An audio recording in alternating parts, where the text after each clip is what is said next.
আমার সেই গল্পটা এখনো শেষ হয়নি।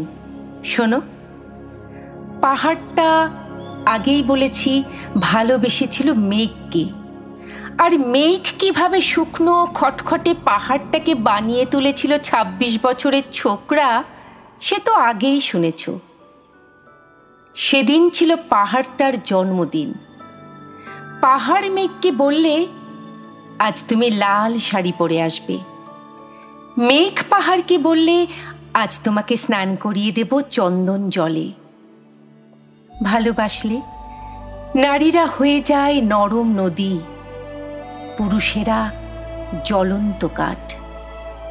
সেইভাবেই মেঘ ছিল পাহাড়ের আলিঙ্গনের আগুনে, পাহাড় ছিল মেঘের ঢেউ জলে। হঠাৎ আকাশ জুড়ে বেজে উঠল ঝড়ের জগঝম্প। ঝাঁকড়া চুল উড়িয়ে ছিনতাইয়ের ভঙ্গিতে ছুটে এলো এক ঝাঁক হাওয়া। মেঘের আঁচলে টান মেরে বললে, ওঠ ছুরি, তোর বিয়ে। এখনো শেষ হয়নি গল্পটা। বজ্রের সঙ্গে মেঘের বিয়েটা হয়ে গেল ঠিকই, কিন্তু পাহাড়কে সে কোনোদিন ভুলতে পারল না। বিশ্বাস না হয় তো চিরে দেখতে পারো পাহাড়টার হাড় পাঁজর। ভিতরে থই থই করছে শত ঝর্ণার জল।